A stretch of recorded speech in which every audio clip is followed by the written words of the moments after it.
Welcome back to the famous Room channel.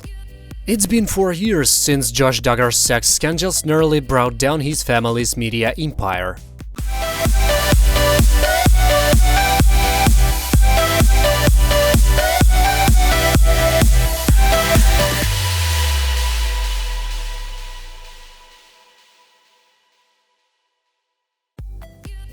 Obviously, the most egregious allegation against the father of 5 is that he molested 5 young girls, 4 of whom were his sisters.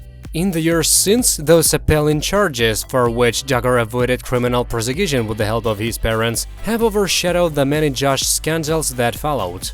For example, we're guessing many of you don't even remember the controversy surrounding Josh and Ashley Madison. Here's a quick refresh. Despite the name, Ashley Madison is not some side piece who traces her lineage back to our nation's 4th president.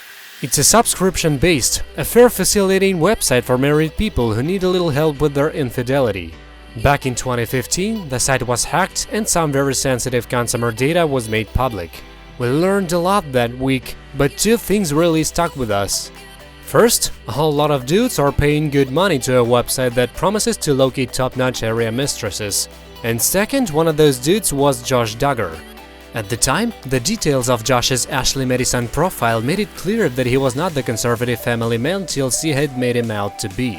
Hiding behind the screen name Joe Smith's son and a picture that he apparently found by searching random dude on Google, Josh revealed he was grappling with urges that all the prayer sessions and cold showers in the world couldn't keep at bay. Needless to say, his wife Anna Duggar was probably less than thrilled by all of these. But hey, Ashley Madison is a site that's dedicated to no-strings-attached sex, so we guess it's no surprise that Josh came off like a horned-up 16-year-old who had just gotten a hold of his father's credit card. What's marginally more disturbing is the fact that Josh revealed himself to be just as one-track-minded in the profiles he made for more mainstream sites like OkCupid. Actually, that's not quite fair.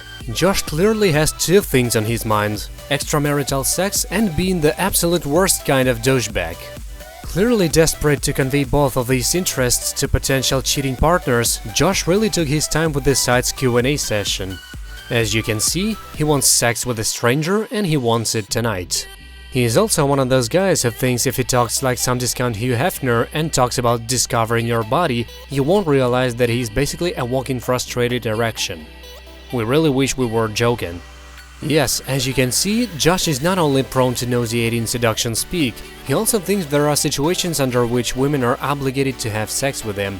Just when you think this guy couldn't make himself a more nauseating human being if he tired, he goes and basically condones rape in his dating profile.